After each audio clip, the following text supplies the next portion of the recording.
नमस्कार दोस्तों, मैं विजय गौतम, बहुजन भीम खबर जलालपुर से। इस समय मैं रामपुर दुबे में हूँ। यहाँ पे कुछ आज बहुजन समाज पार्टी की एक मीटिंग रखी गई थी, जो कि प्रत्याशी भी आए थे, बसपा के प्रदेश अध्यक्ष भी आए थे और काफी लोगों के साथ जो नेतागण लोग थे, वो इस समय चुनावी मुद्दों को लेकर काफी चर्चाएं चल रही है। मैं इस समय ग्राउंड पे हूँ और यहाँ पे कुछ महिलाएं हैं। आइए इनसे चलते हैं, कुछ बात करते हैं कि इस बार लोकसभा 55 लोकसभा क्षेत्र से ये लोग किसको जिताने वाले हैं, किसको वोट देने वाले हैं आप लोग इस बार। हम तो भैया इस बार आप लोग किसको जिता रहे हैं अम्बेडकर नगर क्षेत्र से? बहन जी ने आपको कैसा क्या दिया जो अम्बेडकर नगर क्षेत्र से हाथी को आप जिता रहे हैं? कॉलोनी दीन पूरा उजवा बनाई अपन रास्ता आवे जे खत्म बनाई ना अब भैया रास्ता बनाए थे बहन जी बहुत खुशी हो रही है। कहा आपकी बहन जी के तो लोग प्रधानमंत्री बनाओ जब भैया खुला लाइला प्रमुख अखिलेश यादव जी ने तंज कसाया कि बीएसपी के एक भी सीट नहीं निकल रही, इसलिए समाजवादी पार्टी अखिलेश यादव जी अपनी फिक्र करें कि जो अपने खाली परिवार को लड़ाने का काम किए हैं, यादव समाज में एक भी टिकट और किसी को नहीं दिए हैं, वो देखें उनके परिवार के लोग जीत रहे हैं कि नहीं। बहुजन समाज पार्टी में क्या हो रहा है इसकी फिक्र ना करें। बहुजन समाज पार्टी का जो इधर का 3 चरण हुआ है उसमें सबसे ज्यादा सीट बीएसपी के आने जा रही है और इधर जो चुनाव हो रहा है इधर भी बीएसपी के ही ज्यादा सीट आएगी। क्यों? क्योंकि बीएसपी का जनता का गठबंधन हुआ है। समाजवादी पार्टी के लोगों ने इंडिया गठबंधन बनाया है और एक ने इंडिया गठबंधन बनाया है। और यही समाजवादी पार्टी जब 22 में चुनाव लड़ रही थी तो समाजवादी के साथ माननीय जयंत चौधरी जी थे, समाजवादी के साथ माननीय ओम प्रकाश राजभर जी थे, समाजवादी के साथ बहन अनुप्रिया पटेल जी थी, समाजवादी के साथ राम प्रसाद मौर्य जी थे, दारा सिंह चौहान थे, आज कोई इनके साथ नहीं है, संजय चौहान जी थे, आज इनके साथ कोई भी नहीं है। तो इनका कोई मतलब नहीं है इंडिया गठबंधन का।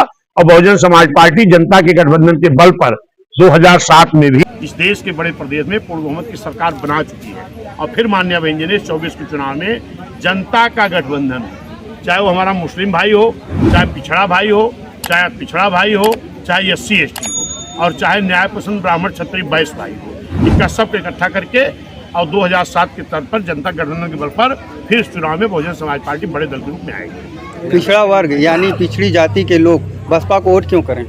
पिछड़ी जाति के लोग बसपा को वोट इसलिए करेंगे कि 1952 से वोट पड़ना शुरू हुआ था, 1952 से वोट पड़ना शुरू हुआ और बीएसपी का गठन 1984 में हुआ।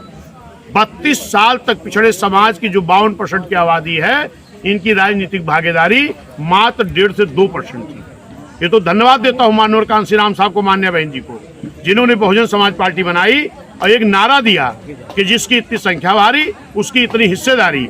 तब उसके तहत आज पिछड़े समाज के लोगों को राजनीतिक भागीदारी मिली है। और जो समाजवादी के इंडिया गठबंधन के मुख्य हैं कांग्रेस के लोग, यही कांग्रेस के लोग पिछड़े समाज के लोगों को आरक्षण देने के लिए आर्टिकल 340 के तहत, संविधान के तहत काका कालेलकर आयोग की रिपोर्ट 1952 में कमेटी बनी थी, 57 में रिपोर्ट आ गई और 77 तक अगर पिछड़ों को आरक्षण देने का काम नहीं किया तो उसकी जिम्मेदार सिर्फ कांग्रेस थी। और 77 में फिर कहा गया कि ये रिपोर्ट पुरानी हो गई, फिर नई कमेटी बनी जिसका नाम रखा गया मंडल कमीशन। मंडल कमीशन की रिपोर्ट भी आने के बाद 80 में आ गई थी। 89-90 तक इन पिछड़ों को अगर आरक्षण नहीं मिला तो इसकी जिम्मेदार इंडिया गठबंधन की मुख्य पार्टी कांग्रेस है। अगर पिछड़ों को 42-43 साल बाद इनको आरक्षण मिला 90 में, तो 89 में पहली बार बहुजन समाज पार्टी के 3 MP जीत करके आए थे। मान्य बहन जी बिजनौर से, रामकृष्ण यादव जी आजमगढ़ से, हरभजन सिंह लाखा जी पंजाब से। और जब मान्य बहन जी ने पार्लियामेंट के अंदर ये आवाज उठाई और माननीय कांसी राम साहब ने वोट क्लब बोर्ड पर रैली किया और पूरे बहुजन समाज के लोग पूरे देश में आंदोलन किए कि मंडल कमीशन लागू करो वरना कुर्सी खाली करो, तब जाकर के 90 में पिछड़ों को आरक्षण मिला। और यही भारतीय जनता पार्टी जो उस वक्त VP सिंह की सरकार थी, मंडल कमीशन लागू करते वक्त बहुजन समाज पार्टी के दबाव में, माननीय साहब बहन जी के दबाव में, जब VP सिंह ने मंडल कमीशन लागू करके पिछड़ों को आरक्षण देने की बात की तो उस वक्त भाजपा का भी समर्थन था। भाजपा के लोगों ने कहा कि अगर पिछड़ों को आरक्षण दोगे तो आपकी सरकार गिरा देंगे। किसने कहा? भाजपा ने। कौन सी भाजपा? वो भाजपा जिसको पिछड़ा अपने कंधे पर लेकर के ढो रहा कि हमारी हितैषी है, इसी भाजपा ने पिछड़ों को आरक्षण ना मिले इसके लिए वीपी सिंह सरकार गिराने का काम किया था। लेकिन धन्य माननीय कांसीराम साहब मान्या बहन जी कि बहुजन समाज के बदौलत, बहन जी के बदौलत, माननीय साहब के बदौलत पिछड़ों को आरक्षण मिला, पिछड़ों को भागीदारी मिली। इसलिए बहुजन समाज पार्टी के साथ, सर्व समाज के साथ साथ पिछड़ा भी पूरी तरह बीएसपी के साथ है। सर, बसपा ने अब तक पिछड़ी जाति के कितने लोगों को टिकट दिया है? बहुत लोगों को। पिछड़े समाज के हमारे माननीय अखिलेश यादव जी हैं, पिछड़े समाज के छोड़ो किसी यादव को भी अपने परिवार के अलावा टिकट देने का काम उन्होंने नहीं किया है, और किया है तो व्यक्ति विशेष लोगों को। लेकिन बहुजन समाज पार्टी में यादव समाज के 7-8 टिकट, कुर्मी समाज के 7-8 टिकट, पाल समाज के 3-4 टिकट, चौहान समाज के 3-4 टिकट, मौर्य समाज के टिकट, राजभर समाज के टिकट, सर्व समाज के लोगों की भागीदारी अगर देने का काम किसी ने किया है, मुस्लिम समाज, ब्राह्मण समाज, क्षत्रिय समाज, वैश्य समाज, तो बहुजन समाज पार्टी ने किया है। क्योंकि बहुजन समाज पार्टी का एक नारा देकर के माननीय साहब गए थे कि जिसकी इतनी संख्या भारी उसकी उतनी हिस्सेदारी।